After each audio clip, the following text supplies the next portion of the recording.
নমস্কার, কেমন আছে? পম্পার ব্লগে সকলকে জানাই অনেক অনেক আমন্ত্রণ। অবশ্যই আপনারা ভালো আছেন, আমরাও ভালো আছি। তো দিনটা শুরু হোক একদম গণেশকে দেখে। আমার বোনও একদম আছে এখনও বাড়িতে। তো মোটামুটি 7 দিন 9 দিনই ডাকা হয়, এখনও বিসর্জন করিনি কো। আর আজকে ছাদ বাগানটা একটু দেখিয়ে দিই। অনেকগুলো একদম নীলকণ্ঠ ফুল হয়েছে, এত সুন্দর লাগে একদম সকালবেলায় ঝাঁকে ঝাঁকে ফুল দেখতে। আর এই সবুজ পাতাগুলো যেন আরও নতুন করে যেন বাঁচতে ভালো মানে শেখায় সবাইকে, ভালো লাগা তৈরি করে মনটা। তো গাছে একটা ছোট্ট করলা হয়েছে, এখনও তুলিনি কো, আর একটু বড় হোক তবে তুলব। তবে এই যে এই হলুদ ফুলটাই দেখুন সারা ছাদে একদম করছে। আর এই ছোটো ছোটো মশরসগুলো কী ভালো লাগে দেখতে। তো এই হলুদ আর একটা সাদার কম্বিনেশন করছিলাম, দেখি কীরকম লাগে। কীরকম কিন্তু মানে শাড়ি কিনে পরলে কিন্তু বেশ লাগবে না, হলুদেতে আর একদম সাদাতে খুব সুন্দর কম্বিনেশান। তো এই যে দেখিয়ে দিলাম আমার ছাদ বাগানটা। যতটুকুই আছে বাগানে ততটুকুই ভালো লাগে রোজ রোজ আপডেট দিতে। আর একটা এদিকে পুচকু একটা গোলাপ ফুল হয়েছে, দেখতেও বেশ লাগছে, সুন্দর লাগছে। তবে আজকের আকাশটা একটুখানি ঠিক যেন অতটাও মানে রোদ্দুর নয়, যেন মেঘলা মেঘলা হয়ে আছে, হয়তো বৃষ্টি নামতে পারে। আর এই যে দেখুন ছোটো ছোটো বাটন বিস্কিট অনেকগুলো কুল এসেছে, বেশ লাগছে। তবে লেবু গাছেতে লেবু হয়েছে, কিন্তু এখনও কিন্তু লেবুগুলো ঠিক পাড়ার মতো হয়নি।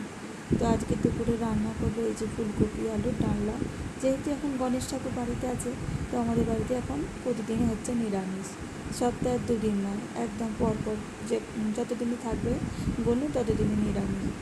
আর এই যে আমি যখনই এই অদিনের ফুলকপি, তো যেহেতু শীতকালে একটা সিজন এটা নয়, তো তখন ওই জন্য আমি কী করি, ফুলকপি একটু নুন আর হলুদ দিয়ে একটু আমি ফুটিয়ে নিই। তাতে কী হয়, ফুলকপি খেলে যে অনেক অম্বল হয় না, একটু অনেকে বলে যে গ্যাস হচ্ছে, অম্বল হচ্ছে বা একটু বুক জ্বালা করছে, সেইটা আর হয় না।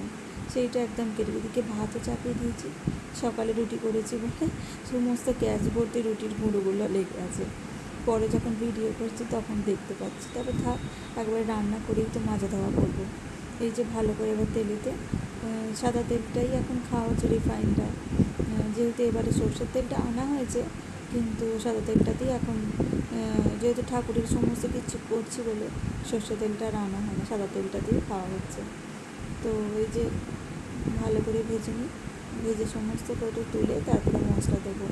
তবে আজকে আর জিরে পাউডারটা না আজকে বাড়ন্ত ছিল, তাই জন্য গোটা জিরে দিয়ে আর একটুখানি দিয়েছি টমেটো কাঁচা লঙ্কা একটু আদা দিয়ে যে মশলাটা কষিয়ে দিই এবারে। তবে আমি তো এইভাবেই করি, সবাই সবার মতো করে করে।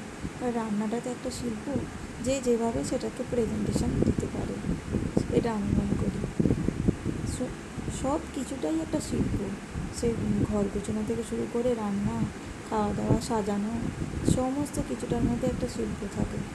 তো এই যে সেদিনকে যেই মশলাটা করে রেখেছিলাম গরম মশলা, সেইটা দেবো। ঘি আর একটু গরম মশলা দিলে এই যে নিরামিষ তরকারিগুলোতে বেশ একটা অন্য রকমের স্বাদ এসে যায়, আর সেটা খেতেও ভালো লাগে। যেহেতু আমার কাছে মানে নেই, আমাকে ফোনটা ধরেই আমাকে কিন্তু ক্যামেরাটা করতে হয়, ওই জন্য কখনো কখনো একটুখানি সরে যাচ্ছে। তো এই যে ফাইনাল লুক একদম হয়ে গেছে রেডি। ভাতও আমি নামিয়ে দিয়েছি, কিন্তু তার মধ্যে এলো বৃষ্টি।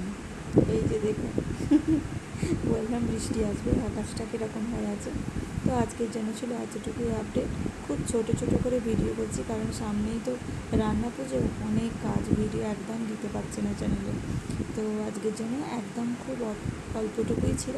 কেমন লাগলো অবশ্যই জানাবেন। ভালো থাকুন, সুস্থ থাকুন, নমস্কার।